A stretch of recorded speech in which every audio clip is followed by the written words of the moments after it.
रात्र काळीभोर होती. मंद वारा वाहत होता. गावातील काही भक्त मंदिरात बसले होते. त्यांच्या डोळ्यात आशा होती, पण मनात चिंता. मुलांच्या भविष्यासाठी, घरावरच्या संकटासाठी ते देवीसमोर प्रार्थना करत होते. तेवढ्यात मंदिरातला दिव्याचा प्रकाश अधिक तेजस्वी झाला. धुपांचा सुगंध हवेत भरला आणि अचानक जणू त्या दिव्यापासूनच एक दिव्य स्वरूप प्रकट झालं. सिंहावर आरूढ, तेजस्वी, 10 हातात शस्त्र घेऊन तीच आद्यशक्ती, तीच माता दुर्गा त्यांच्या समोर उभी राहिली. भक्त थरथरले, पण देवीच्या डोळ्यात करुणा होती. ती म्हणाली, भिवू नका रे माझ्या लेकरांनो, मी आले आहे तुम्हाला सांगायला. जो मनापासून ही कथा ऐकेल त्यांच्या मुलांवरचे संकट नाहीसे होतील, घरातलं दुःख निघून जाईल, धन आरोग्य शांती कायमच वसतील. पण लक्षात ठेवा, जो ही कथा अर्धवट सोडेल त्याला फळ नाही मिळणार, उलट त्याच्या जीवनात संकट वाढतील. कारण अपूर्ण भक्ती ही पापासारखी असते. ही कथा माझ्या 9 रूपांची आहे, माझ्या पराक्रमाची आहे. ती पूर्ण ऐका, श्रद्धेने ऐका. मी स्वतः तुमच्या घराचं रक्षण करीन, लेकरांचं आयुष्य उजळवीन.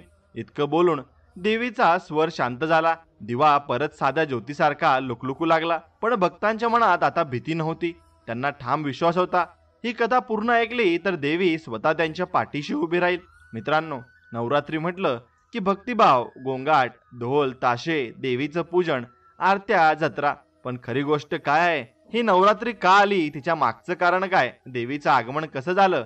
हाच किस्सा आपण आज ऐकणार आहोत. त्यामुळे लक्ष देऊन ऐका आणि अशाच कथा ऐकण्यासाठी आपल्या चॅनलला सबस्क्राईब करा आणि बाजूला असलेली घंटी दाबा आणि व्हिडिओला एक लाईक करून कमेंटमध्ये ओम लक्ष्मे नमः असं नक्कीच टाईप करा. खूप खूप वर्षापूर्वीची गोष्ट आहे. त्या काळात पृथ्वीवर अधर्माचं साम्राज्य वाढू लागलं होतं. दुष्ट शक्तींनी आपले पंजे पसरवले होते. लोक त्रस्त होते, अन्याय सहन करत होते. दानवांचा दबदबा वाढला होता की देव सुद्धा घाबरून बसले. धर्माचा तोल बिघडू लागला, चांगुलपणा पराभूत होऊ लागला, वाईटांचा डंका वाजू लागला. आणि असं झालं की माणसांनी देवाला हाक मारली, आता कुणीतरी आम्हाला वाचवा. देवताही अस्वस्थ झाल्या, एकमेकांकडे पाहू लागल्या, कारण त्यांच्या हातातील शक्ती त्या दुष्टांचा पराभव करायला अपुरी होती. महिषासुरासारख्या असुरांचा गर्व एवढा वाढला होता की त्यांना वाटलं, आता आम्हीच या जगाचे मालक आहोत. देवांना काहीच जमत नाही. देव रडले, देव घाबरले. पण शेवटी त्यांनी एक मार्ग शोधला. ते म्हणाले, आपली वेगवेगळी शक्ती पुरेशी नाही, पण जर आपण सगळ्यांनी मिळून एक नवीन शक्ती निर्माण केली तर ती जगाचा उद्धार करेल. तेव्हा सगळ्या देवतांनी एकत्रितपणे आपापली तेजाची किरणं सोडली. अग्नीचं तेज, वायूची गती, सूर्याचा प्रकाश, चंद्राची शांती, इंद्राची वज्रशक्ती, प्रत्येकाने आपापली शक्ती अर्पण केली आणि ते एकत्रित तेजातून निर्माण झाली आद्यशक्ती दुर्गा माता. तिच्या डोळ्यातून अग्नी चमकत होता. तिच्या रूपात सौंदर्य आणि सामर्थ्य दोन्ही होतं. सिंहावर आरूढ झालेली ती देवी पाहून सगळे देव म्हणाले, आता अधर्माचा नाश होणार, आता धर्माचं रक्षण होणार. पण मित्रांनो, ही फक्त सुरुवात होती, कारण देवीचे 9 वेगवेगळे रूप या जगात प्रकट होणार होते आणि प्रत्येक रूपामागे एक मोठी कथा आहे, एक शिकवण आहे, एक प्रेरणा आहे. आजचा पहिला भाग आहे आरंभाचा. म्हणजेच आपण जाणून घेतोय की ही नवरात्री फक्त पूजा नाही, फक्त गोंगाट नाही, फक्त सण नाही. ही एक यात्रा आहे, अंधारातून प्रकाशाकडे, निराशेतून आशेकडे, पराभवातून विजयाकडे. लोकांच्या मनात त्या काळी निराशा होती. दानव इतके सामर्थ्यवान झाले होते की ती शेतकरी शेतात काम करू शकत नव्हते, व्यापारी व्यापारगिरी करू शकत नव्हते, स्त्रियांना सुरक्षितता नव्हती आणि मुलं घाबरून जगत होती. प्रत्येक जण मनात म्हणायचा, कुठे गेल्या आपल्या आपल्या रक्षण करणाऱ्या देवता? आपल्यावर संकट आलं तर कोण मदत करणार? तेव्हा देवीचं आगमन झालं. देव सगळ्या बाजूंनी देवीला शस्त्रांनी सजवतात. शिव तिला त्रिशूल देतात, विष्णू तिला सुदर्शन चक्र देतात, वरुण तिला शंख देतात, अग्नी तिला शक्तिशाली भाला देतात, इंद्र वज्र देतात. प्रत्येक देव आपल्या शक्तीचा सार तिला देतो आणि त्या क्षणी देवीचं तेज असं वाढतं की सगळं जग उजळून निघतं. आता कल्पना करा, लोक त्रस्त आहेत, दानव मस्ती करतायत, देव शक्तिहीन झाले आहेत आणि अचानक देवी सिंहावर आरूढ होऊन गर्जना करते. तो आवाज संपूर्ण पृथ्वीवर पसरतो, मी आले सत्यासाठी, धर्मासाठी आणि भक्तांसाठी. हे ऐकून लोकांच्या मनात पुन्हा आशा निर्माण होते. लोक गाऊ लागतात, नाचू लागतात, देवीचं स्वागत करू लागतात आणि इथून सुरू होते ही महाकथा, जी नवरात्रीमध्ये आपण दरवर्षी आठवतो. नवरात्रीचे 9 दिवस म्हणजे या देवीच्या 9 रूपांची कथा. शैलपुत्री, ब्रह्मचारिणी, चंद्रघंटा, कुष्मांडा, स्कंदमाता, कात्यायनी, कालरात्री, महागौरी आणि सिद्धिदात्री. प्रत्येक रूपाची एक गोष्ट आहे, प्रत्येक गोष्टीतून एक शिकवण आहे आणि प्रत्येक शिकवण आजच्या काळातही तितकीच महत्त्वाची आहे. कारण विचार करा, आजच्या आपल्या आयुष्यात महिषासुरासारख्या अडथळे आहेतच. कधी ते अहंकाराच्या रूपात असतात, कधी भीतीच्या रूपात, कधी निराशेच्या रूपात आणि कधी पापाच्या रूपात. आणि त्या प्रत्येक वेळी आपल्याला देवीचं स्मरण करावं लागतं. आपल्याला तिची शक्ती हवी असते. म्हणून हा सण फक्त नाच गाण्यासाठी नाही, तर आतून शक्तिशाली होण्यासाठी आहे. जसा त्या काळी लोकांनी देवीला हाक मारली, तसंच आपणही आपल्या संकटात देवीला आठवतो. आता देवीचं पहिलं रूप शैलपुत्री. ती कोण होती, तिचा जन्म कसा झाला, तिची कथा भक्तांना काय शिकवते, हे सगळं आपण आता पाहणार आहोत. मित्रांनो, आज आपण देवीच्या पहिल्या रूपाची कथा ऐकणार आहोत. शैलपुत्री नाव ऐकलं की लक्षात येतं पर्वतराज, हिमालयाची कन्या. पण तिच्या जन्मामागे, तिच्या अस्तित्वामागे एक विलक्षण कथा दडलेली आहे. गोष्ट सुरू होते दक्ष प्रजापतीपासून. दक्ष हा ब्रह्मदेवाचा पुत्र. तो आपल्या सामर्थ्याचा, आपल्या यज्ञकर्माचा, आपल्या अहंकाराचा खूप अभिमानी होता.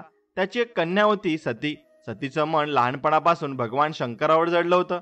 लोक हसायचे, म्हणायचे, शंकर तो तर बैलावर बसणारा, शरीरावर फक्त राख फासणारा, स्मशानात राहणारा, नागाभोवती ठेवणारा. आणि पती सतीला त्या सगळ्या गोष्टींमध्ये दैवी तेज दिसायचं. तिच्या मनात ठरलं, मी शंकराला आज माता पती बनवेन. शेवटी तिचं मन पूर्ण झालं. तिने शंकराला पती म्हणून मिळवलं. पण दक्षला हा संबंध कधीच रुचला नाही. त्याच्या मते एवढ्या मोठ्या यज्ञकर्त्याची कन्या एवढ्या असभ्य शंकराशी लग्न करू शकते का? आणि एकदा दक्षाने एक भव्य यज्ञ ठरवला आणि सगळ्या देवदेवतांना बोलवलं. पण मुद्दाम शंकराला आमंत्रण दिलं नाही. सतीला ही गोष्ट कळली. तिच्या मनाला खूप वेदना झाल्या. ती म्हणाली, माझं घर, माझे आई वडील, मी तिथे कशी नाही जाऊ शकत? मला वडिलांचा यज्ञ बघायलाच पाहिजे. शंकराने तिला थांबवण्याचा प्रयत्न केला. सती, तुला अपमान सहन करावा लागेल. तिने आपल्याला नकोसं वाटेल, पण सती ठाम होती. ती गेली. यज्ञामध्ये सगळे होते, देव, ऋषी, प्रजापती. पण शंकराला कोणी बोलावलं नव्हतं. सती गेली आणि तिचं मन दुःखानं फाटलं. वडिलांनी तिचा अपमान केला, शंकराची थट्टा केली. सती म्हणाली, मी अशा वडिलांची कन्या नाही जिचे वडील माझ्या पतीचा अपमान करतात. यापुढे या शरीरात राहणं मला सहन होणार नाही. आणि त्या क्षणी सतीने यज्ञकुंडात उडी मारली. तिचं शरीर भस्मसात झालं. शंकराला ही बातमी कळली. त्याच्या डोळ्यात ज्वाला पेटल्या. त्याने वीरभद्र निर्माण केला. दक्षाचा यज्ञ उद्ध्वस्त केला आणि दक्षाचं शिर छाटलं. नंतर शांत झाल्यावर त्याला बकऱ्याचं शिर लावून पुन्हा जिवंत केलं. पण शंकराचं मन सतीच्या विरहानं रिकामं झालं. मित्रांनो, ही कथा इथे संपली नाही. कारण सतीने पुन्हा जन्म घेतला आणि पर्वतराज हिमालयाच्या घरात ती पार्वती म्हणून आली, पर्वताची कन्या. म्हणूनच तिचं नाव पडलं शैलपुत्री. शैलपुत्रीचं बालपण साधं पण दिव्य होतं. लहानपणापासूनच तिला शंकराविषयी अपार प्रेम होतं. डोळ्यात तिचं नाव, मनात तिचं स्मरण. लोक म्हणायचे, ही मुलगी पर्वतराजाची कन्या आहे, पण तिच्या मनात फक्त शंकरच आहे. आणि खरं आहे ना, तिच्या आतून जेव्हा भक्ती उसळते तेव्हा तीच देवी पुढे आपल्याला ब्रह्मचारिणी, चंद्रघंटा, कात्यायनी अशा अनेक रूपात दिसते. पण शैलपुत्री फक्त शंकराची पत्नी नाही, ती नवरात्रीच्या पहिल्या दिवसाची देवी आहे. तिच्या पूजनाने भक्ताला धैर्य मिळतं, स्थैर्य मिळतं, पर्वतासारखं अढळ मन मिळतं. किती संकट आली तरी डगमगायचं नाही, हे धडे शैलपुत्री शिकवते. कल्पना करा, पर्वतासारखं स्थिर मन असेल तर आयुष्यातलं कोणतंही वादळ तुम्हाला हलवू शकणार नाही. म्हणूनच नवरात्रीच्या पहिल्या दिवशी लोक देवी शैलपुत्रीचं पूजन करतात आणि तिच्या ध्यानात एक मंत्र आहे, वंदे वांछित लाभाय चंद्रार्थ कृत शेखराम वृषारूढाम शूलधरा शैलपुत्री यशस्विनीम. हा मंत्र जपणाऱ्याला धैर्य मिळतं, शक्ती मिळते आणि मनाचं स्थैर्य मिळतं. शैलपुत्रीला बैलावर आरूढ दाखवलं जातं. हातात त्रिशूल आहे, हातात कमळ आहे. तिचा चेहरा शांत आहे पण शक्ती प्रचंड आहे. हाच विरोधाभास आहे, शांत सौंदर्यात दडलेली सामर्थ्यशाली ऊर्जा. मित्रांनो, आजही आपल्या आयुष्यात दक्ष भेटतात. कधी ते नातेवाईकांच्या स्वरूपात असतात, जे आपली हेटाळणी करतात, आपल्या श्रद्धेवर असतात. आणि कधी ते समाजाच्या स्वरूपात असतात, जे म्हणतात ही गोष्ट होणार नाही. पण जर आपल्या मनात शैलपुत्रीसारखं, पर्वतासारखं स्थैर्य असेल तर आपल्या सगळ्या संकटावर आपण मात करू शकतो. नवरात्रीचा पहिला दिवस म्हणजे हे स्मरण. आपलं मन पर्वतासारखं ठाम ठेवा आणि संकट काही असली तरी मागे हटू नका. भक्तीचं बीज तुमच्यात आहे, ते कधीही जळणार नाही. शैलपुत्रीचं महत्त्व इथे संपत नाही. तिचं रूप आहे आईचं, देवीचं, भक्ताचं रक्षण करणाऱ्या शक्तीचं. म्हणूनच तिला वंदन केलं की आपल्याला फक्त धैर्यच नाही तर मातृत्वही प्रेमही मिळतं. आता आपण पाहणार आहोत दुसरी कथा, ती म्हणजे ब्रह्मचारिणी. शैलपुत्री पुढे जेव्हा कठोर तपश्चर्या करते, संयम ठेवते आणि फक्त भक्तीने शंकराला जिंकते, आणि त्या कथेचं नाव आहे ब्रह्मचारिणी.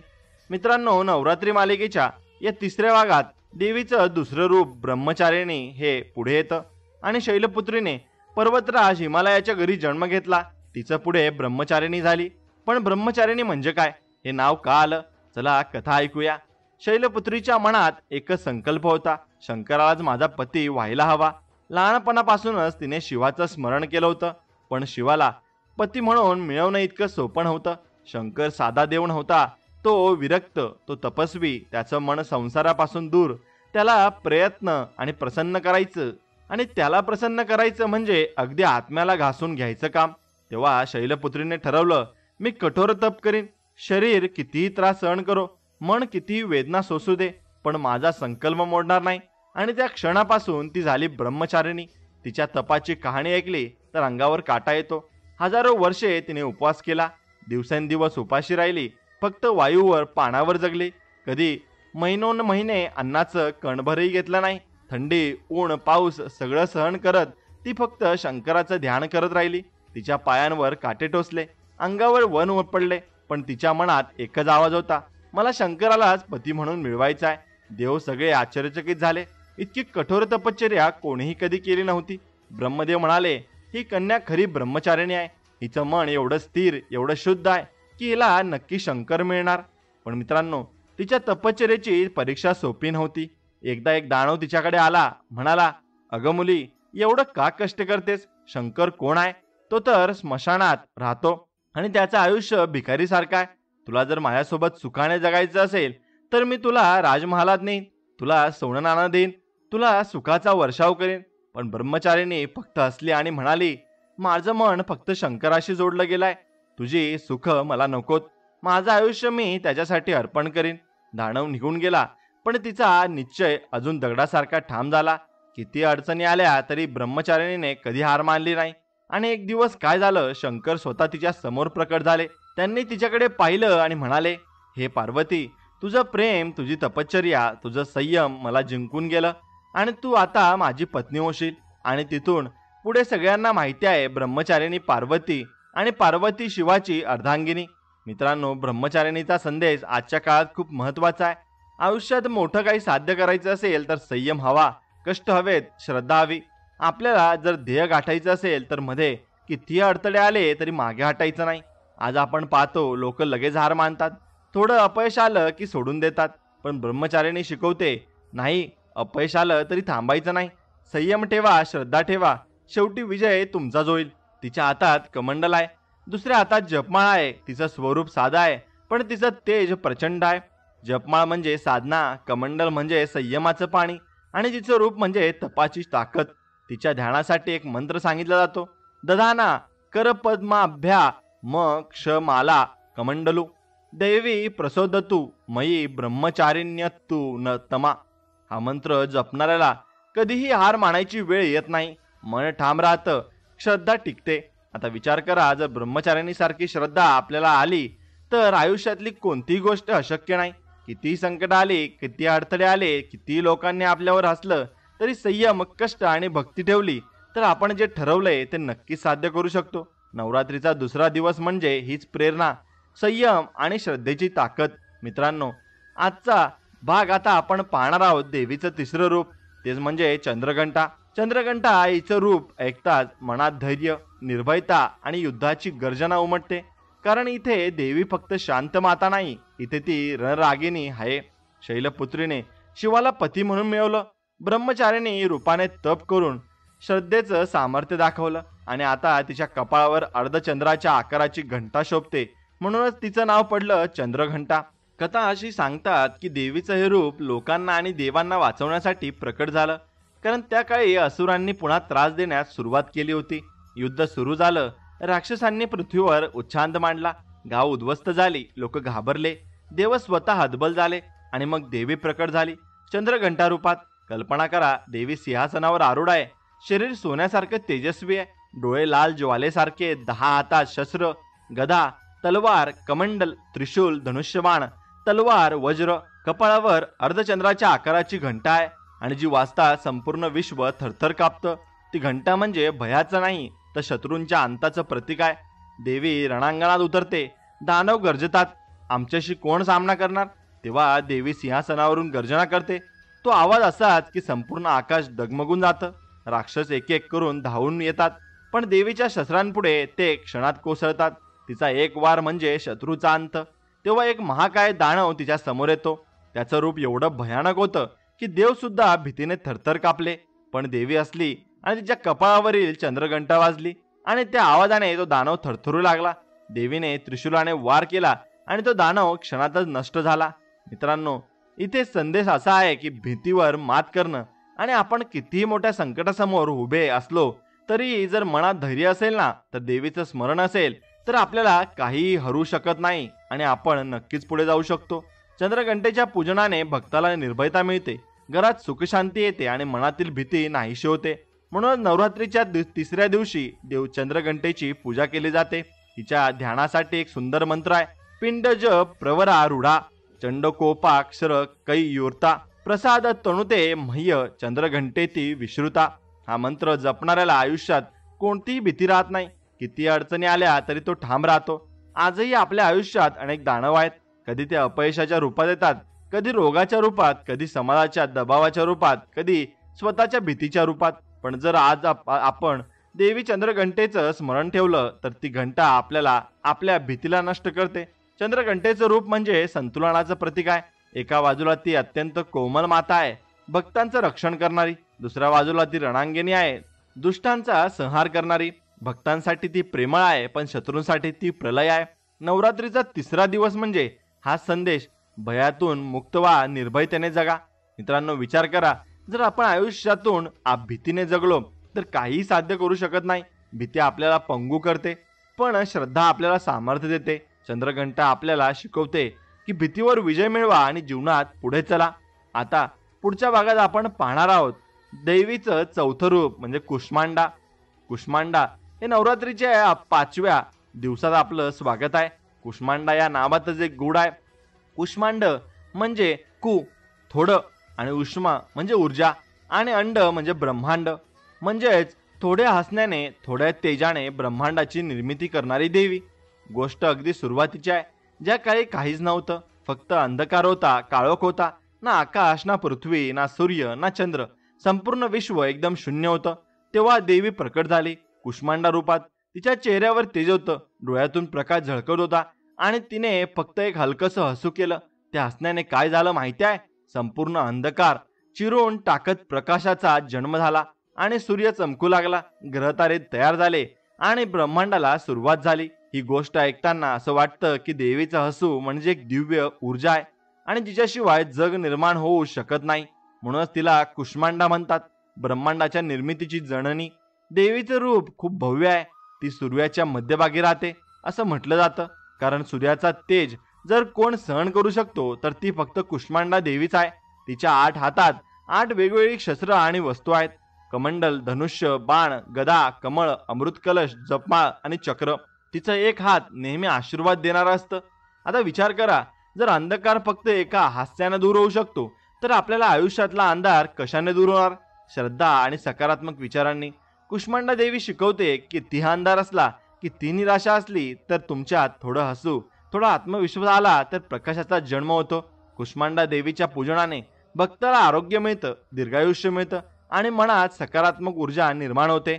लोक मानतात की तिच्या कृपेने जीवनात आनंद आणि उत्साह येतो. तिच्या ध्यानासाठी एक मंत्र आहे, सुरा संपन्न कलश रुधिरात लुप्त तमेव च ददाना हत्स पद्माभ्या कुष्मांडा शुभदास्तु मे. हा मंत्र जपणाऱ्याला आयुष्यभर उत्साह मिळतो आणि निराशा कधीही जवळ येत नाही. मित्रांनो, आजच्या काळात आपण खूप वेळा अंधार अनुभवतो. कधी तो आयुष्यातला अपयशाचा असतो, कधी दुःखाचा, कधी नात्यांमध्ये तुटलेपणाचा. पण लक्षात ठेवा, देवी कुष्मांडा शिकवते की अंधकार कायमस्वरूपी नाही आणि फक्त एका स्मितानं, एका विश्वासानं अंधार निघून जातो. नवरात्रीच्या चौथ्या दिवस म्हणजेच हा संदेश आहे की सकारात्मक राहा आणि तुमच्यातील ऊर्जा शोधा आणि त्यानुसार तुम्ही जीवनामध्ये पुढे चालत राहा. एका छोट्या उदाहरणावरून पाहू. एक गरीब स्त्री होती, तिच्या घरी खायला धान्य नव्हतं. ती दररोज निराश व्हायची, रडायची. एक दिवस तिला कोणीतरी सांगितलं, कुष्मांडा देवीचं स्मरण कर. ती मनातून प्रार्थना करू लागली. तिच्या चेहऱ्यावर जेव्हा हसू आलं तेव्हा तिला वाटलं, हो मी काहीतरी करू शकते. तिच्यात आत्मविश्वास निर्माण झाला आणि ती काय काम करू लागली आणि मेहनत करू लागली आणि हळूहळू तिच्या घरी सुख समृद्धी परत आली. हा किस्सा आपल्याला सांगतो, हसू, श्रद्धा आणि सकारात्मक विचार अंधार दूर करून नवं जीवन देतात. आता मित्रांनो, आपण पुढचा भाग पाहणार आहोत, देवीचं 5वं रूप म्हणजे स्कंदमाता. आता नवरात्री मालिकेच्या 6व्या दिवशी तुमचं स्वागत आहे. स्कंदमाता या कथेचा आपण आज श्रवण करणार आहोत. या रूपात नावं ऐकताच मनात ऊब येते, ममता आठवते, आईचं प्रेम आठवतं. कारण स्कंदमाता म्हणजेच कार्तिकेयची आई. गोष्ट सुरू होते त्या काळापासून जेव्हा दानव तारकासुराने संपूर्ण जगाला त्रास दिला होता. तारकासूर फारच सामर्थ्यवान होता. त्याला वरदान होतं की फक्त शिवाचा पुत्रच त्याला मारू शकतो. आता प्रश्न असा की शिव तर विरक्त होते, तपश्चर्येत मग्न होते. त्यांना संसाराशी काही देणं घेणं नव्हतं. मग पुत्र कसा होणार? तेव्हा पर्वतराजाची कन्या पार्वती, जी आधी शैलपुत्री, ब्रह्मचारिणी आणि चंद्रघंटा या रूपात दिसली होती, तिने कठोर तप करून शिवाला पती म्हणून मिळवलं आणि दोघांच्या योगातून जन्म झाला कार्तिकेय, ज्याला स्कंद म्हणतात. जेव्हा स्कंद लहान बाळ होता तेव्हा पार्वती त्याला मांडीवर घेऊन बसायची. तिच्या हातात कमळ फुल असायचं आणि डोळ्यात करुणा असायची. पण तिच्यात प्रचंड शक्तीही होती. म्हणूनच तिला म्हटलं स्कंदमाता. देव सगळे जाणून होते की स्कंद मोठा होऊन तारकासुराचा वध करणार आहे, पण तोपर्यंत देवीचं त्याचं रक्षण करत राहिली. आणि ती फक्त माता नव्हती तर संपूर्ण विश्वासाठी रक्षण करती होती. तिच्या मांडीवर बसलेला स्कंद हे मातृत्वाचं प्रतीक आहे. तिच्या हातातील शस्त्र म्हणजे शक्तीचं प्रतीक आहे. आणि स्कंद मातेचं रूप खूप सुंदर आणि भव्य आहे. ती सिंहावर आरूढ असते आणि एका हातात कमल, एका हातात स्कंद, इतर हातात शस्त्र आणि तिचा चेहरा शांत असतो. पण तिच्या उपस्थितीने भक्तांच्या मनात आत्मविश्वास जागा होतो. मित्रांनो, स्कंद माता आपल्याला शिकवते आईचं प्रेम किती महान असतं. आई आपल्यासाठी कितीही संकट सहन करते, पण मुलाला कधीही त्रास होऊ देत नाही. आणि खरं सांगायचं तर स्कंद माता फक्त कार्तिकेयची आई नाही तर सगळ्या भक्तांची आई आहे. म्हणूनच तिचं पूजन केलं की आपल्याला मातृवत संरक्षण मिळतं. तिच्या ध्यानासाठी एक सुंदर मंत्र आहे, सिंहासनगता नित्य पद्माक्षरी कर दुबया शुभ दास्तु सदा देवी स्कंदमाता यशस्विनी. हा मंत्र जपणाऱ्याला आयुष्यात सुख, समृद्धी आणि मातेसारखं रक्षण मिळतं. आता विचार करा, आपल्यापैकी प्रत्येकाच्या आयुष्यात स्कंदमातेची गरज आहे. कारण आपण लहान मुलं आहोत, जगाच्या संकटात हरवलेलं. कधी नोकरीत अडचण, कधी नात्यांमध्ये तणाव, कधी पैशाची कमतरता. आपण सगळेच घाबरलेले स्कंद आहोत आणि स्कंदमाता आपल्याला मांडीवर घेऊन धीर देते. नवरात्रीच्या 5व्या दिवशी स्कंदमातेला वंदन केलं की भक्तांच्या घरात सुख शांती येते, दुःख नाहीशी होतात, घरातलं वातावरण आनंदी राहतं. आणि एक छोटा किस्सा सांगतो. एकदा एका गावात खूप रोगराई पसरली, लोक त्रस्त झाले, मुलं आजारी पडली. तेव्हा गावकऱ्यांनी मिळून स्कंदमातेचं पूजन केलं. लोक मनापासून म्हणाले, अगं माता, तूच आमची खरी आई आहेस, आम्हाला लक्षण कर. आणि हळूहळू गावातली रोगराई कमी झाली आणि लोक पुन्हा सुखी झाले. तेव्हापासून त्या गावात दरवर्षी 5व्या दिवशी स्कंदमातेची खास पूजा केली जाते. हा किस्सा सांगतो की श्रद्धा ठेवली तर माता नेहमीच आपल्या भक्तांना वाचवते. मित्रांनो, स्कंदमातेचा संदेश आहे मातृत्वाचं सामर्थ्य आणि संरक्षण. आपल्याकडे आई आहे आणि तीच देवी आहे, म्हणून आईचीच सेवा म्हणजेच देवीचीच सेवा आहे. आता आपण पुढच्या भागात पाहणार आहोत देवी कात्यायनी. ही देवी महिषासूर संहारासाठी जन्माला आली होती. आता नवरात्रीच्या या 7व्या दिवशी म्हणजेच कात्यायनी देवीच्या या नावामध्ये एक रोचक कथा आहे. आता ते रूप आपण ऐकणार आहोत. एकदा महर्षी कात्यायन नावाचे ऋषी होते. ते मोठे तपस्वी होते. त्यांचं एकच स्वप्न होतं, देवी माझ्या घरी कन्या म्हणून जन्माला यावी. ते रोज कठोर तप करत, देवीचं स्मरण करत. शेवटी त्यांच्या तपामुळे देवी प्रसन्न झाली आणि म्हणाली, हे ऋषी, तुझ्या घरी मी कन्या म्हणून जन्म घेईन. आणि त्याच घरात जन्मली कात्यायनी. आता महिषासुराची गोष्ट आठवा. त्याला वरदान होतं की देव, दानव आणि पुरुष त्याला कधी मारू शकणार नाहीत. त्यामुळे तो जगावर राज्य करू लागला. देवांनाही हरवून टाकलं, लोकांना त्रास द्यायला सुरुवात केली. तो म्हणायचा, आता जगावर माझंच राज्य आहे, मला कोणीही हरवू शकत नाही. देवतांना काळजी वाटली तेव्हा त्यांनी ठरवलं महिषासुराचा वध फक्त देवी करू शकते. आणि याच कारणासाठी देवी कात्यायनी रूपात प्रकट झाली. कल्पना करा, पर्वतराज हिमालयाजवळच्या कात्यायन ऋषींच्या आश्रमात जन्मलेली कन्या, पण तिच्या रूपात संपूर्ण जगाचा उद्धार करणारी शक्ती होती. लहानपणापासूनच ती अतिशय तेजस्वी होती. डोळ्यात ज्वाला, चेहऱ्यावर सौंदर्य आणि मनात ध्येय. महिषासुराचा वध. ती मोठी झाल्यावर सिंहावर आरूढ झाली. 10 हातात शस्त्र, त्रिशूल, तलवार, धनुष्य, बाण, वज्र, कमंडल, गदा आणि कमळ आणि डोक्यावर तेजस्वी मुकुट. तिचे रूप पाहून देव म्हणाले, हीच आपली तारणहार आहे. महिषासुराला बातमी मिळाली की देवी त्यांच्या संहारासाठी आली आहे. तो हसला आणि म्हणाला, अगं देवी, मला कोणीही मारू शकत नाही. तू माझ्याशी युद्ध करायला आली आहेस आणि मी तुला जिंकून माझी राणी बनवेल. पण देवी शांत हसली आणि म्हणाली, अधर्माचा अंत नक्की होणार. तुझा गर्व मी मोडून टाकीन. युद्ध सुरू झालं. महिषासुरानं आपलं रूप बदलून घेतलं. कधी तो सिंह झाला, कधी हत्ती, कधी भला मोठा बैल. पण देवी प्रत्येक वेळी त्याला प्रत्युत्तर देत राहिली. तिचं त्रिशूल, तिचं चक्र, तिचा धनुष्यबाण सगळं रणांगणात गडबडू लागलं. तेव्हा सगळे आकाशातून पाहत होते आणि भक्तांच्या मनात उत्साह होता. आता सत्याचा विजय होणार. मित्रांनो, कात्यायनी देवी म्हणजे अहंकाराविरुद्धची ताकद.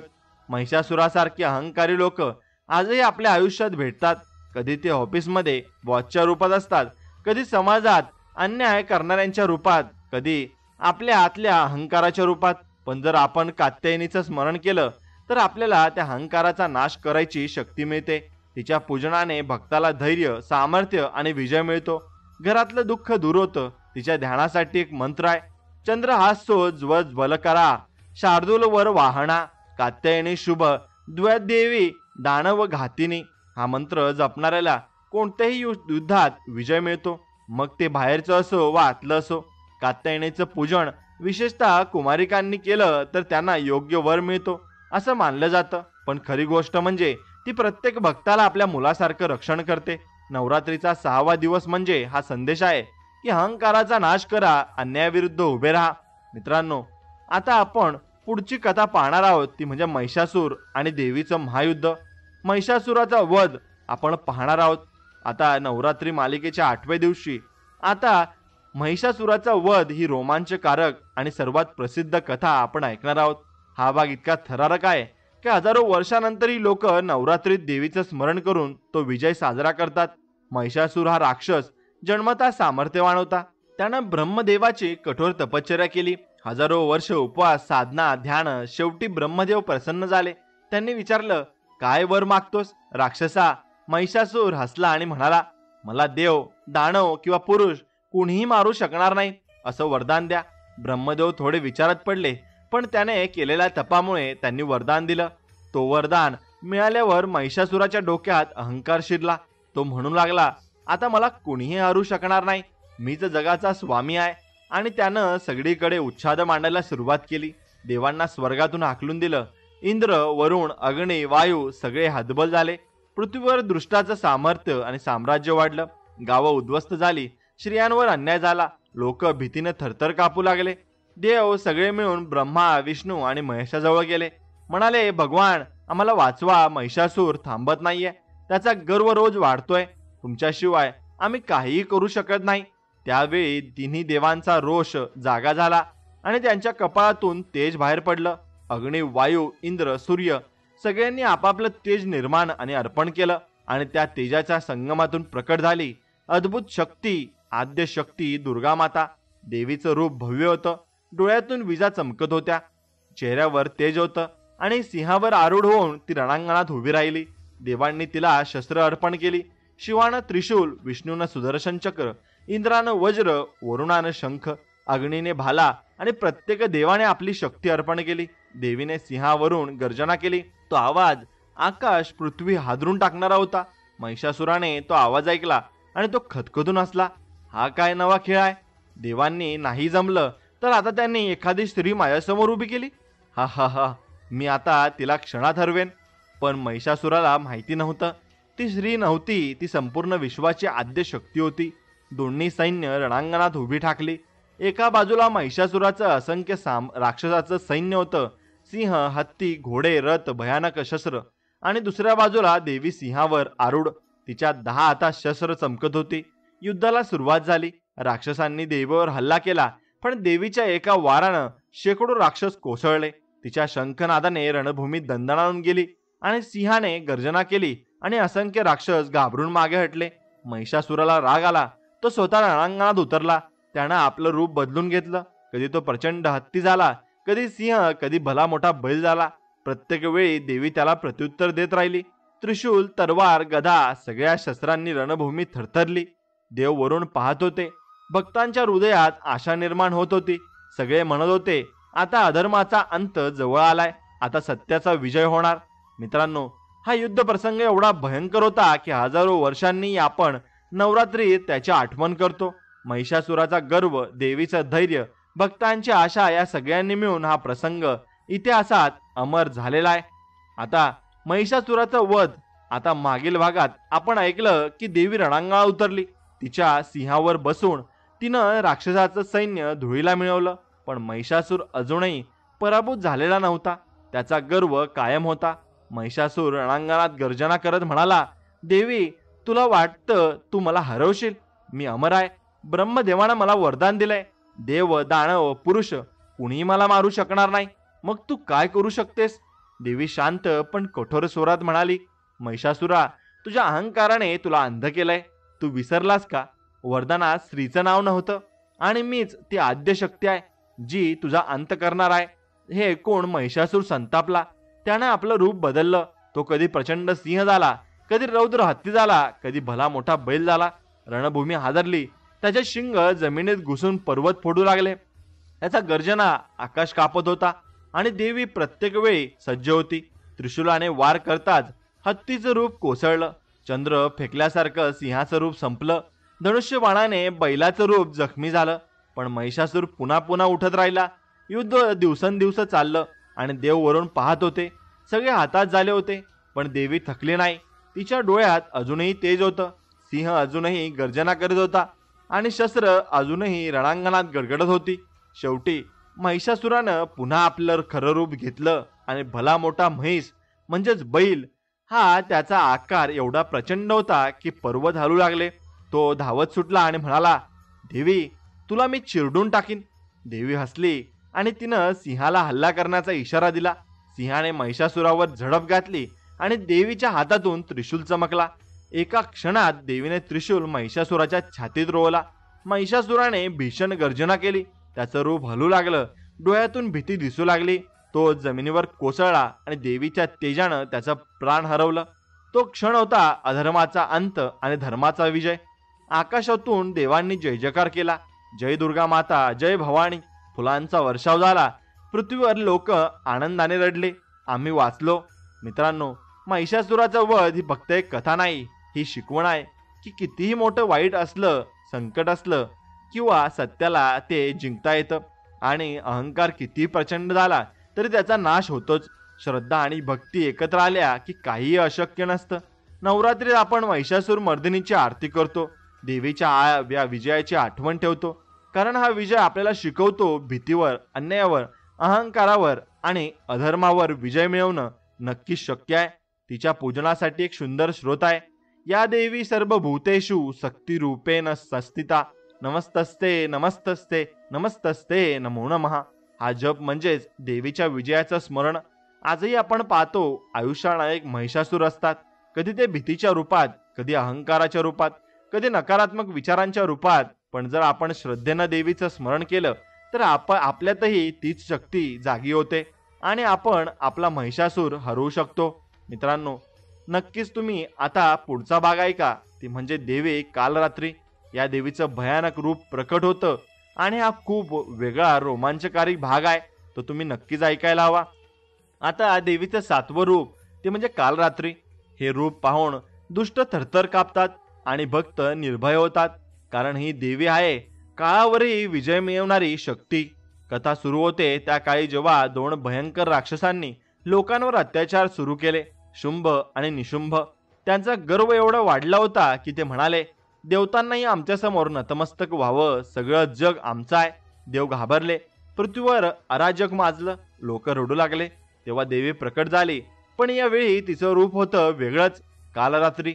कल्पना करा, संपूर्ण शरीर काळं, केस विस्कटलेले, डोळ्यात लाल ज्वाळा श्वासातून विजा निघतायत, मानेला माळ म्हणून कवट्या आणि सिंहावर आरूढ, हातात प्रचंड शस्त्र, वज्र, तलवार, त्रिशूल. तिच्या एका गर्जनेनं आकाश हादरलं आणि राक्षस थरथरले. लोक घाबरले. त्यांनी विचारलं, ही माता आहे की प्रलय? पण पुढच्या क्षणी देवीचं रूप शांत झालं. ती म्हणाली, भिवू नका. हे रूप माझ्या भक्तांसाठी नाही, हे रूप दुष्टांच्या अंतांसाठी आहे. शुभ निशुंभाचं सैन्य रणांगणात उतरलं. हजारो राक्षस धावत आले. देवीच्या डोळ्यातून ज्वाला निघाल्या. तिचा श्वास विजेप्रमाणे गडगडला. तिनं फक्त एक गर्जना केली आणि हजारो राक्षस जमिनीवर कोसळले. सिंहाने दातांनी शेकडो राक्षसांचा नाश केला.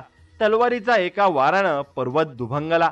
तिचं रूप इतकं भयानक होतं की शत्रूंनी आपले शस्त्र टाकून पळ काढला. पण आता देवी थांबली नाही. ती म्हणाली, मी काळ रात्र आहे. मी अंधकार दूर करण्यासाठीच आले. अधर्म जिथं असेल तिथं मी उभी राहीन. मित्रांनो, देवीचं हे रूप आपल्याला शिकवतं की भीतीवर विजय मिळवा. कारण बहुतांश वेळा आपण आपल्या भीतीमुळे हरतो. पण जर मनात काल रात्रीचं स्मरण केलं तर कोणतीही भीती जवळ येत नाही. तिच्या पूजनाने भक्ताला निर्भयता मिळते. आयुष्यातली नकारात्मकता नाहीशी होते. रोग, शोक, दारिद्र्य हे सगळं तिच्या कृपेने दूर होतं. तिच्या ध्यानासाठी एक मंत्र आहे. एक वेणी जपा कर्ण पुरा, नागमा खरा स्थिता, लंबोष्टी कर्णी का कर्णी, तैला भक्त शरीरिणी. हा मंत्र जपणाऱ्याला आयुष्यभर कोणतीही भीती छळत नाही. आता विचार करा, आजच्या काळात किती भीती आपल्याला बांधून ठेवते. कधी अपयशाची, कधी नोकरी जाण्याची, कधी आजारपणाची, कधी समाजाची. या सगळ्या भीती आपल्या आयुष्यात महिषासूर आहेत. पण जर आपण काल रात्रीला आठवलं तर त्या सगळ्या भीती नष्ट होतात. नवरात्रीचा 7वा दिवस म्हणजे हाच संदेश आहे. भीतीतून मुक्त व्हा आणि निर्भयतेने जगा. एक छोटी कथा सांगतो. एका गावात खूप दुष्काळ पडला. लोक उपाशी मरायला लागले. एका वृद्ध स्त्रीनं काल रात्रीचं स्मरण केलं. ती म्हणाली, अगं माता, आम्हाला वाचव. अचानक आकाश ढग जमले. पाऊस पडू लागला. लोक हसले आणि म्हणाले, हीच काल रात्री आहे. दिसायला भयंकर पण हृदयात करुणामयी. मित्रांनो, काल रात्रीचं रूप पाहून कधीही घाबरू नये. कारण भक्तांसाठी ती प्रेमळ माता आहे. दुष्टांसाठीच ती प्रलय आहे. आता आपण पुढच्या भागात पाहणार आहोत माता महागौरी. या रूपात देवी पुन्हा शांत, सौम्य आणि कोमल होते. तिचं रूप पाहून भक्तांच्या मनात करुणा आणि श्रद्धा निर्माण होते. आता हे देवीचं 8वं रूप आहे. या रूपाचं नाव ऐकताच आपल्याला जाणवतं की गौरी वर्णाची, पांढऱ्या तेजाची देवी. आणि काल रात्रीचं भयंकर रूप पाहिल्यानंतर भक्तांच्या मनात थोडी भीती राहते. तेव्हा देवी स्वतःच सौम्य, कोमल आणि शांत रूप धारण करते, महागौरी म्हणून. कथा सांगते की पार्वतीनं शंकराला पती म्हणून मिळवण्यासाठी हजारो वर्ष कठोर तप केला आणि त्या तपामुळे तिचं शरीर कांतीहीन झालं. अंगावर माती साचली, त्वचा काळवंडली. पण जेव्हा शिव तिच्या भक्तीनं प्रसन्न झाले तेव्हा गंगेत स्नान करून ती पवित्र झाली. तिचं शरीर तेजानं उजळलं, गौरवर्ण झालं आणि ती प्रकट झाली महागौरी. महागौरीचं रूप खूप मोहक आहे. तिच्या अंगावर पांढऱ्या वस्त्राचा पोशाख, हातात त्रिशूल आणि डमरू, चेहऱ्यावर शांतता, डोळ्यात करुणा आणि ती बैलावर आरूढ आहे आणि तिचं संपूर्ण रूप चंद्रासारखं उजळतं. मित्रांनो, महागौरी म्हणजे शुद्धतेचं प्रतीक आहे. तिच्या पूजनाने भक्तांच्या आयुष्यातली पापं नाहीशी होतात, संकट दूर होतात आणि मन शांत होतं. लोक मानतात की महागौरीच्या कृपेने गरिबीही नाहीशी होते, जीवनात आनंद आणि समृद्धी येते, स्त्रियांना दीर्घायुष्य, सौभाग्य आणि सुख मिळतं. म्हणून नवरात्रीच्या 8व्या दिवशी तिचं पूजन विशेष मानलं जातं. तिच्या ध्यानासाठी एक मंत्र आहे. श्वेते वृषे समारूढा, श्वेतांबरधारा शुभा, महागौरी शुभ द्वंदाम्न महादेव प्रमोदा. हा मंत्र जपणाऱ्याच्या आयुष्यात शांती, समाधान आणि पवित्रता येते. आता विचार करा, काल रात्रीचं रूप भयानक होतं. ते आपल्याला भीतीवर विजय मिळवायला शिकवतं आणि लगेच त्यानंतर महागौरी प्रकट होते, जी सांगते, भीती जिंकलीस तर आता तुझं जीवन शुद्ध आणि शांत होऊ दे. हा संतुलनाचा सुंदर संदेश आहे. महागौरीच्या पूजनाबद्दल एक किस्सा सांगतो. एक गरीब ब्राह्मण होता. त्याच्या घरात खायला धान्य नव्हतं. मुलीचं लग्न होत नव्हतं. आयुष्य त्रासाने भरलं होतं. तो रोज देवीचं स्मरण करायचा. एक दिवस त्यानं महागौरीचा उपवास केलं आणि प्रार्थना केली. काही दिवसांनी त्याच्या घरात संपन्नता आली. मुलीचं लग्न झालं आणि त्याच्या आयुष्यात सुख आलं. हा किस्सा शिकवतो, श्रद्धा आणि शुद्ध मनानं देवीचं पूजन केलं की जीवन बदलतं. नवरात्रीचा 8वा दिवस म्हणजे हाच संदेश आहे. मन शुद्ध करा, जीवन पवित्र करा आणि करुणामयी देवीचं स्मरण करा. आता भक्तांनो, आता आपण अंतिम रूप देवीचं पाहणार आहोत, ते म्हणजे सिद्धिदात्री. आता हे खूप महत्वाचं आहे आणि तुम्ही हे अंतिम रूप देवीचं 9वं ऐकणार आहात. सिद्धिदात्री या नावातच सारं दडलं आहे. सिद्धी म्हणजे शक्ती, सामर्थ्य, अलौकिक क्षमता. दात्री म्हणजे देणारी, म्हणजेच देवी जी आपल्याला भक्तांना सर्व सिद्धी, सर्व वरदान देते, ती म्हणजे सिद्धिदात्री. कथा सांगते की जेव्हा ब्रह्मांडाची निर्मिती झाली तेव्हा देवांना अजून शक्ती हवी होती. त्यांना आपली कामं पार पाडायला सामर्थ्य हवं होतं. तेव्हा देवी सिद्धिदात्री रूपात प्रकट झाली. तिनं देवांना विविध सिद्धी दिल्या. अणिमा, महिमा, गरिमा, लघिमा, प्राप्ती, प्राक्याम, ईश्वित्व आणि वशित्व या 8 सिद्धी इतक्या प्रभावशाली आहेत की ज्यांच्याकडे त्या आहेत त्याला जगात काही अशक्य नाहीये. देवाने त्या सिद्धी मिळवल्या आणि आपापल्या जबाबदाऱ्या पार पाडायला सक्षम झाले. पण देवी म्हणाली, या सिद्धी फक्त देवांसाठी नाहीत, माझ्या भक्तांसाठी आहेत. श्रद्धा, भक्ती आणि संयम असलेला प्रत्येक भक्त माझ्या कृपेने सिद्धी प्राप्त करू शकतो. सिद्धिदात्रीचं रूप खूपच शांत आणि तेजस्वी आहे. ती कमळावर बसलेली असते. 4 हातात कमळ, गदा, शंख आणि चक्र असतं. तिच्या चेहऱ्यावर मातेसारखी करुणा असते आणि डोळ्यात सर्व ज्ञानाचं तेज असतं. मित्रांनो, सिद्धिदात्री देवी आपल्याला शिकवते की भक्तीने काहीही मिळवता येतं. फक्त संपत्ती किंवा सुख नव्हे, तर ज्ञान, आत्मविश्वास, शक्ती आणि आयुष्याचं खरं समाधान. तिच्या ध्यानासाठी एक सुंदर मंत्र आहे.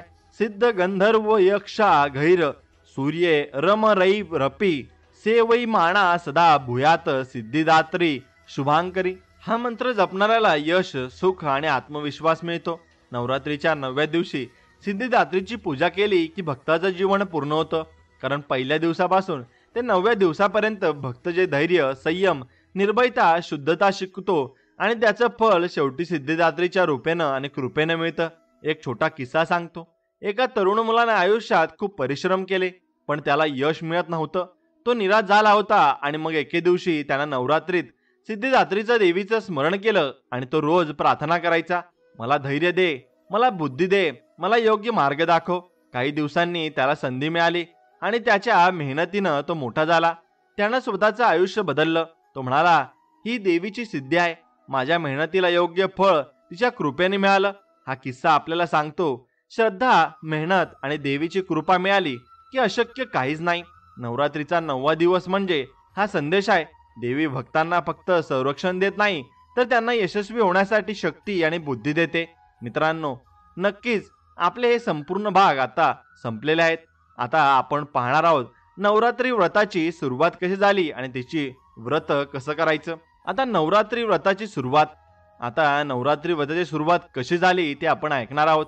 देवीची 9 रूपं आपण पाहिली, त्यांचा पराक्रम, भक्तांना दिलेली शिकवण पाहिली.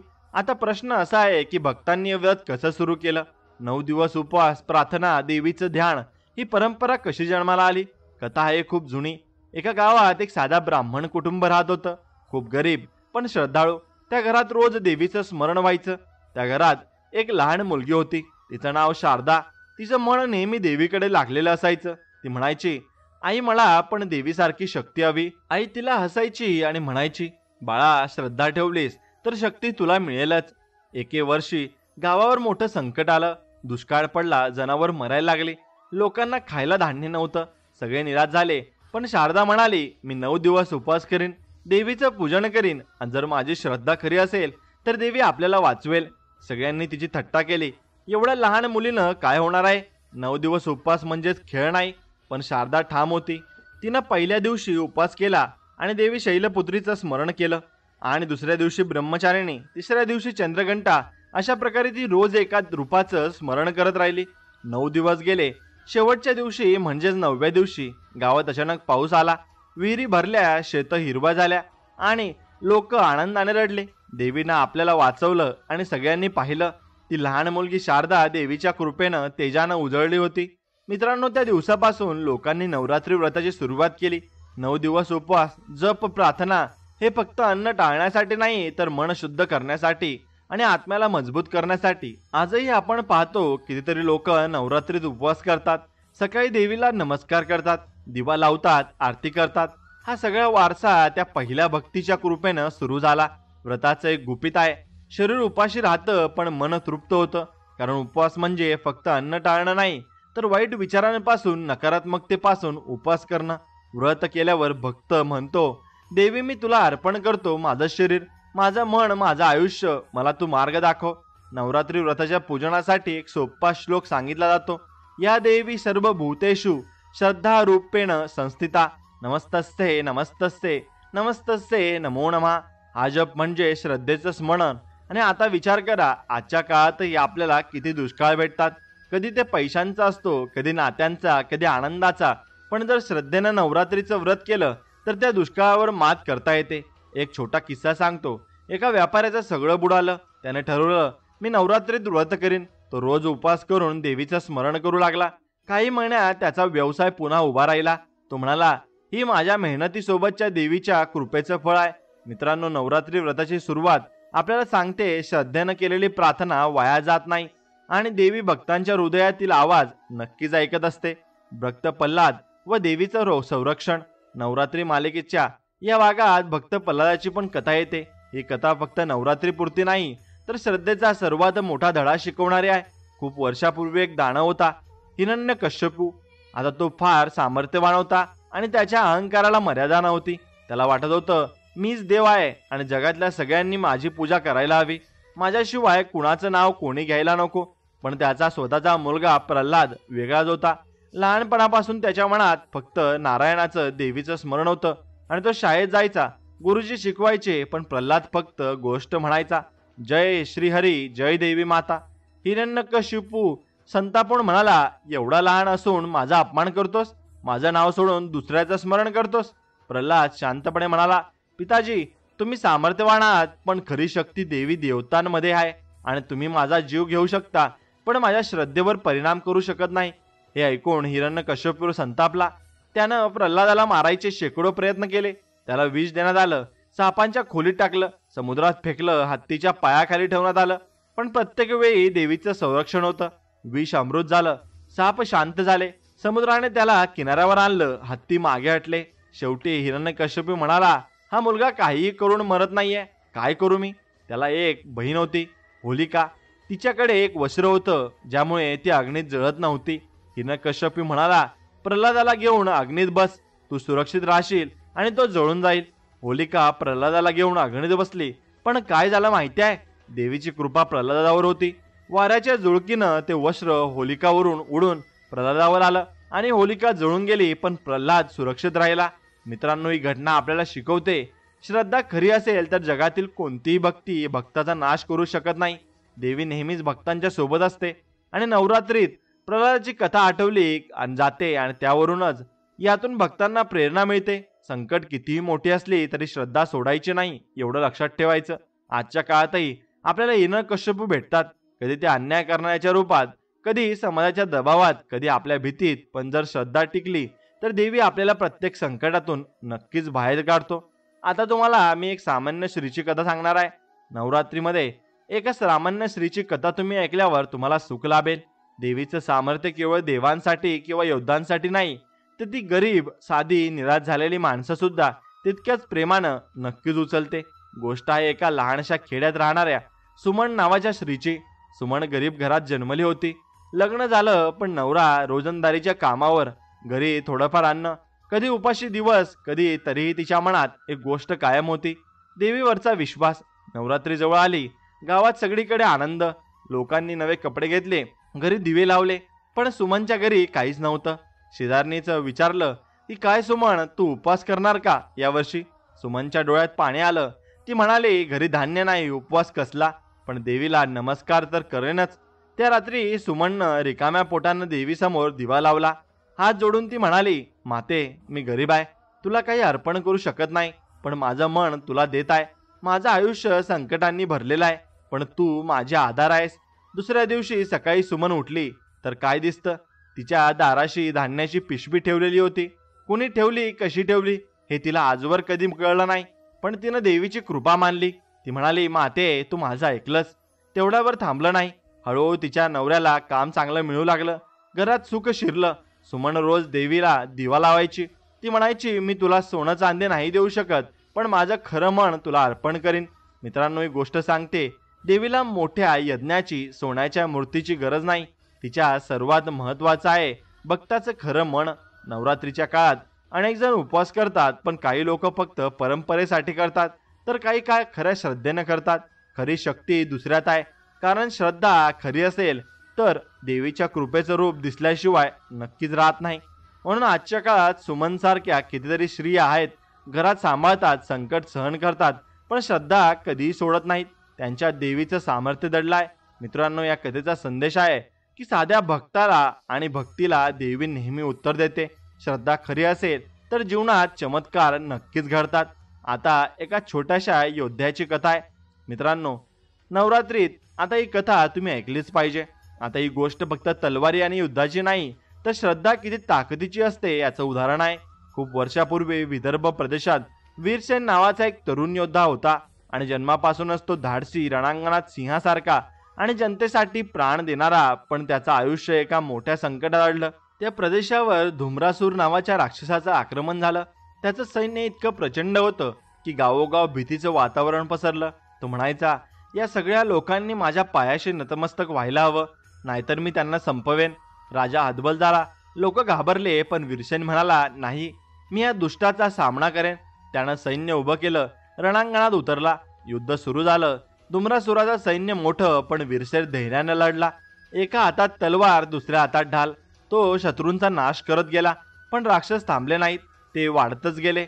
वीरसेन थकला, जखमी झाला. त्याला वाटलं, मी संपलो, आता गाव उद्ध्वस्त होईल. त्याचं क्षणी त्याच्या आईचे शब्द त्याला आठवले, बाळा, संकटाच्या क्षणी देवीचं स्मरण कर, तीच खरी तारणार आहे. वीरसेनानं डोळे मिटले, रक्ताने वाकलेल्या हातांनी तलवार धरली आणि ओरडला, जय माता भवानी, जय दुर्गा माता. क्षणात रणांगण दणाकून गेलं आणि आकाशातून गर्जना झाली. तेजस्वी प्रकाश झळकला. सिंहावर आरूढ देवी प्रकट झाली आणि तिच्या डोळ्यातून ज्वाला चमकत होत्या. तिनं वीरसेनकडे पाहून म्हटलं, माझ्या भक्ताला कधीच पराभव दिसणार नाही. देवीच्या शस्त्रांच्या तेजानं राक्षसाचे सैन्य थरथरले. तिच्या सिंहाने गर्जना केली आणि असंख्य राक्षस कोसळले. धुम्रासूर देवीसमोर उभा राहिला, पण तिच्या त्रिशूलाच्या एका वाराने त्याचा अंत झाला. वीरसेन आश्चर्यचकित झाला. देवी त्याच्यासाठी वळली आणि म्हणाली, बाळा, तुझं धैर्य खरं होतं, पण श्रद्धेने तुला विजय मिळवून दिला. हे लक्षात ठेव, शस्त्र कितीही ताकदवान असली तरी भक्ती आणि श्रद्धेइतकी ताकद त्यांना नाहीये. गावात पुन्हा शांतता आली. लोक म्हणाले, हा विजय फक्त वीरसेनचा नाही, तर त्या देवीच्या कृपेचा आहे. तेव्हापासून त्या प्रदेशात नवरात्री मोठ्या उत्साहाने साजरी केली जाते.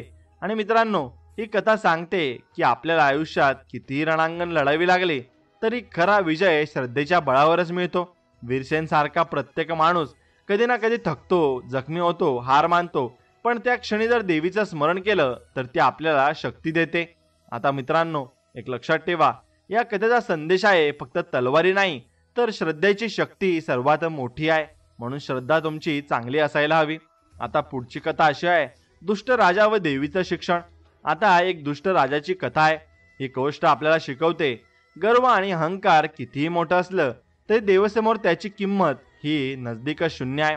खूप वर्षापूर्वी रुद्रसेन नावाचा राजा होता आणि त्याच्याकडे सैन्य होतं, संपत्ती होती, महाल होते. लोक म्हणायचे, राजा खूप शक्तिशाली आहे. पण रुद्रसेनच्या मनात एक दोष होता, अहंकार. तो म्हणायचा की मीच देव आहे, माझ्या राज्यात कुणी देवी देव्याचं स्मरण करायचं नाही, सगळ्यांनी माझीच पूजा करायची. लोक घाबरून त्याच्या आज्ञा पाळायचे. कुणी देवीला दिवा लावायचा नाही, आरती गायची नाही. पण एका गावात एक वृद्ध स्त्री होती. ती रोज गुपचूप देवीसमोर दिवा लावायची. राजाला कळलं. त्यानं संतापून तिला दरबारात आणलं. तो म्हणाला, अगं म्हातारी, तुला सांगितलं होतं की माझ्याशिवाय कुणाची पूजा करायची नाही, तरी तू देवीला दिवा लावतेस. वृद्ध स्त्री शांतपणे म्हणाली, महाराज, तुम्ही राजा आहात, पण देवी आई आहे, आईची पूजा थांबवू शकत नाही. राजा हसला. देवी? कुठे आहे तुझी देवी? जर ती खरी असेल तर इथे येऊन माझा गर्व मोडून दे. हे ऐकून देवीचं सामर्थ्य जागं झालं. रात्री राजाच्या स्वप्नात देवी प्रकट झाली. तिचं रूप भयंकर होतं, सिंहावर आरूढ, डोळ्यात ज्वाला, हातात त्रिशूल. आणि ती म्हणाली, रुद्रसेना, तू स्वतःला देव समजतोस, पण लक्षात ठेव, तुझं साम्राज्य तुझ्या अहंकारानं नाही, माझ्या कृपेनं आहे. हे मी ठरवलं तर क्षणात सगळं संपू शकते. राजा घाबरून जागा झाला. त्याला जाणवलं, देवी खरी आहे आणि आपला अहंकार व्यर्थ आहे. दुसऱ्या दिवशी त्यानं संपूर्ण राज्यात घोषणा केली, आजपासून देवीची पूजा पुन्हा सुरू होईल. माझ्या राज्यात कुणालाही देवीच्या पूजेत अडथळा येणार नाही. त्या दिवसापासून रुद्रसेन नम्र झाला आणि तो रोज देवीसमोर डोकं टेकून लागला आणि त्यानं लोकांची सेवा करायला सुरुवात केली. मित्रांनो, ही कथा शिकवते अहंकार कितीही मोठा असला तरी देवीसमोर तो टिकत नाही. राजा असो वा भिकारी, सगळे तिचेच लेकरं आहेत. आजही आपल्याला रुद्रसेन सारखे लोक भेटतात ज्यांना वाटतं पैसा, सत्ता, ताकद हीच खरी शक्ती आहे. पण खरी शक्ती आहे भक्ती आणि श्रद्धा आणि नम्रता. कारण अहंकार तात्पुरता असतो, श्रद्धा कायमची असते. मित्रांनो, या कथेचा संदेश आहे, देवीचं स्मरण केलं की अहंकार वितळतो आणि भक्तीतूनच खरं सामर्थ्य आपल्याला मिळत असतं. म्हणून आता पुढची कथा भक्ती व शक्तीचं महत्त्व मी तुम्हाला सांगणार आहे. आतापर्यंत देवीची रूपं ऐकली, भक्तांच्या कथा ऐकल्या, पण इथे आपण पाहणार आहोत भक्ती आणि शक्ती यांना एकत्रित परिणाम. कथा आहे एका गावाची. तिथं दोन लोक राहत होते, राजन आणि मोहन. राजन हा बलवान होता, त्याच्याकडे ताकद होती, शस्त्र होती, संपत्ती होती, पण भक्ती नव्हती. मोहन गरीब होता, शारीरिक ताकदही कमी होती, पण त्याच्या मनात देवीवर अपार श्रद्धा होती. एकदा गावावर चोरांचा हल्ला झाला. लोक घाबरले. राजन पुढे आला आणि म्हणाला, मी सगळ्यांना वाचवेन. माझ्याकडे तलवारी आहेत, माझ्याकडे ताकद आहे. पण चोराचं सैन्य इतकं मोठं होतं की राजन पळून गेला. तेवढ्यात मोहन उठला. त्यानं हात जोडले आणि देवीचं स्मरण केलं. जय भवानी, जय दुर्गा माता. अचानक गावाच्या चौकात प्रचंड वादळ उठलं. चोरांचं सैन्य घाबरून पळून गेलं. लोक म्हणाले, हे काय झालं? मोहन हसला आणि म्हणाला, मी काहीही केलं नाही, ही आपल्या देवीची कृपा आहे. मित्रांनो, ही गोष्ट सांगते, ताकद फक्त स्नायूंमध्ये नसते, खरी ताकद भक्तीत असते. कारण भक्ती म्हणजे आत्मविश्वास, श्रद्धा आणि निर्भयता आहे. देवीचं रूप आपल्याला शिकवतं, फक्त शस्त्रांनी युद्ध जिंकता येत नाही, भक्तीनंही जग जिंकता येतं. कारण भक्ती म्हणजेच आतली शक्ती आहे, हे तुम्ही लक्षात ठेवलंच पाहिजे. आजच्या काळातही आपल्याला राजन आणि मोहन भेटतात. काही लोक म्हणतात, पैसा आहे, ताकद आहे, पद आहे, आम्ही सगळं करू शकतो. पण संकट आल्यावर त्यांना उमगतं की खरी शक्ती काही वेगळीच आहे. आणि काही लोक जे साधे असतात पण श्रद्धेनं भरलेले असतात, ते कोणत्याही वादळावर मात करू शकतात. म्हणून भक्ती म्हणजे फक्त मंदिरात दिवा लावणं नाही, भक्ती म्हणजे मनात विश्वास ठेवणं. माझ्यासोबत देवी आहे हा विश्वास आपल्यावर आला ना, तर तुम्हाला कधीही भीती वाटणार नाही. एक किस्सा सांगतो. एका शेतकऱ्याच्या शेतात वारंवार दुष्काळ यायचा. तो खूप मेहनत करायचा, पण पिकं नसायची. एक दिवस त्यानं नवरात्रीत देवीचं व्रत केलं. रोज उपवास, रोज प्रार्थना. त्याला सगळे हसले. उपवासानं पिकं येतात का? पण त्याच्या मनात विश्वास होता. काही महिन्यापूर्वी त्या भागात पाऊस पडला आणि त्याचं शेत हिरवं झालं आणि लोक म्हणाले, हा चमत्कार आहे. शेतकरी म्हणाला, ही शक्तीची आणि भक्तीची शक्ती आहे. म्हणून मित्रांनो, या कथेचा संदेश असा आहे की भक्ती हीच खरी शक्ती आहे. ताकद बाहेरून मिळते, पण शक्ती आतून येते. भक्तीनं जेव्हा ती जागा होते तेव्हा अशक्यही शक्य होतं. म्हणून नवरात्रीचा 8वा दिवस म्हणजे हाच धडा आहे की भक्ती आणि शक्ती एकत्र आल्या की जग तुमचं नक्कीच बदलून जाईल आणि तुम्हाला सर्व काही शक्य होईल. मग तुम्ही सर्व काही करू शकता आणि तुमच्या पाठीमागे देवीचा आशीर्वाद हा कायम असाच राहील आणि तुम्हाला देवीचा आशीर्वाद मिळतच राहील. म्हणून आता तुमचं स्वागत आहे नवीन अध्यायामध्ये, ज्याचं नाव आहे उपसंहार.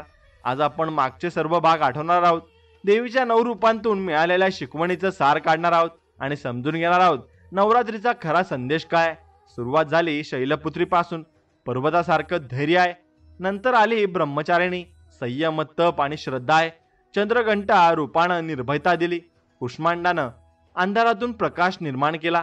स्कंदमातानं मातृत्व आणि संरक्षणाचं सामर्थ्य दाखवलं. कात्यायनी आली आणि अन्यायाचा नाश करण्यासाठी. काल रात्री प्रकट झाली भीती दूर करण्यासाठी. महागौरीनं शुद्धता आणि शांततेचा संदेश दिला.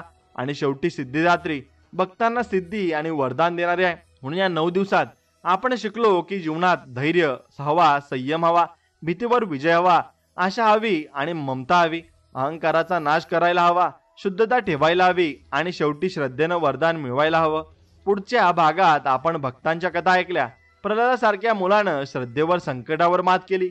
एका सामान्य स्त्रीनं श्रद्धेवर विश्वास ठेवून आयुष्य बदललं. एका योद्ध्यानं रणांगणात देवीचं स्मरण करून विजय मिळवला. दृष्ट राजानं गर्व मोडून भक्तीत प्रवेश केला. या सगळ्या कथांमधून आपल्याला एक शिकवण मिळाली, भक्ती हीच खरी शक्ती आहे. नक्कीच तुम्ही ही गोष्ट लक्षात ठेवायची आहे. म्हणून नवरात्री फक्त नाच गाण्याचा, आरतीचा किंवा उपासाचा सण नाही, या आत्म्याचा प्रवास. पहिल्या दिवशी आपण पर्वतासारखं धैर्य मिळवतो आणि शेवटच्या दिवशी आपण सिद्धिदात्रीच्या वरदान घेतो. आणि या 9 दिवसात आपण आपल्या आतल्या राक्षसांना हरवतो. आळस, भीती, अहंकार, क्रोध, लोभ. नवरात्री म्हणजे फक्त देवीची पूजा नाही, तर आपल्या आतल्या देवीचं जागा करणं आहे. आणि कारण देवी कुठं बाहेर नाही, ती आपल्या प्रत्येकाच्या हृदयात आहे. आजच्या काळातही जगात महिषासुर आहेत, अन्याय, भ्रष्टाचार, पाप, पण लक्षात ठेवा, देवी जशी प्रकट झाली आणि महिषासुराचा वध केला, तशीच शक्ती आपल्या आतही आहे. आपण श्रद्धेनं त्याला जागा केलं की तो आपल्याला मार्ग दाखवत असतो आणि तो मार्ग दाखवणाराच आहे, यावर फक्त आपल्याला विश्वास ठेवायला हवं. आणि देवीचा एक अंतिम श्लोक आणि तुम्ही तो दररोज म्हटलाच पाहिजे आणि तो लक्षात ठेवलाच पाहिजे. तो म्हणजे, या देवी सर्व भूतेषु मातृरूपेण संस्थिता, नमस्तस्ते नमस्तस्ते नमस्तस्ते नमो नमः. हा श्लोक सांगतो, देवी प्रत्येक जीवामध्ये आहे आणि प्रत्येक आईमध्ये आहे, प्रत्येक भक्तामध्ये आहे. त्यामुळे देवीवर विश्वास ठेवा. आणि संपूर्ण कथा तुम्हाला कशी वाटली हे कमेंटमध्ये आम्हाला नक्कीच कळवा. चला तर मग भेटूया पुढील अशाच एका नवीन आणि छानशा कथा व्हिडिओमध्ये. तोपर्यंत श्री स्वामी समर्थ. जय देवी मा लक्ष्मी. हर हर महादेव. ओम नमः शिवाय. धन्यवाद.